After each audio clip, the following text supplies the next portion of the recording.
Hidden charges और fees. मैं चाहूंगा आपके माध्यम से ये नाना प्रकार के चार्जेस जो आज मैं सदन में लाया हूं, ये माननीय वित्त मंत्री जी तक पहुंचे, ताकि देश के आम आदमी की जो जेब बैंकिंग सिस्टम काट रहा है, उसे पता लगे, ग्राहक को भी और माननीय वित्त मंत्री जी को भी।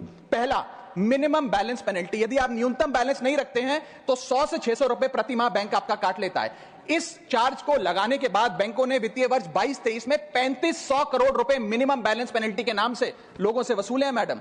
दूसरा चार्ज, एक्स्ट्रा एटीएम यूजेज। आपको एटीएम ट्रांजैक्शन के लिए 2 से 3 की मोहलत मिलती है, 2 से 3 की इजाजत मिलती है बैंकों द्वारा। अगर आप चौथा पांचवा ट्रांजैक्शन कर लें तो हर ट्रांजैक्शन पे 20 रुपए एटीएम चार्ज आपको देना पड़ता है। इनएक्टिविटी फी 100 से 200 रुपए सालाना, यानी कि अगर बैंक आप बहुत ज्यादा अपना अकाउंट यूज नहीं करते हैं तो बैंक इनएक्टिविटी के नाम पे भी चार्ज लगा देता है। फिर बैंक स्टेटमेंट आप मंगवाते हैं तो बैंक स्टेटमेंट इशुएंस चार्जेस के नाम पर आपसे 50 से 100 रुपए लेता है। फिर आप कहते हैं हमें एसएमएस अलर्ट के माध्यम से मेरे बैंक के खाते में क्या आ रहा है उसकी जानकारी मिले, तो एसएमएस अलर्ट चार्जेस के नाम पर भी प्रति क्वार्टर 20 से 25 रुपए आपसे लिया जाता है। ऑनलाइन पेमेंट करेंगे एनईएफटी की तो ट्रांजैक्शन फी भी ली जाती है। जबरदस्ती आपको पहले लोन बेचते हैं और फिर उसके बाद लोन प्रोसेसिंग फी के नाम पर 1 से 3% लोन अमाउंट का काट लेते हैं। और जब आपकी किस्मत ठीक चल रही हो और आप समय से पहले अपना लोन बकाया जो है उसका भुगतान करने बैंक पहुंच जाएं तो loan pre closure charges, early payment penalty के नाम पर भी बैंक आपसे पैसा वसूलता है। साधारण सा सिग्नेचर बदलवाना हो, नॉमिनी की डिटेल्स बदलवानी हो,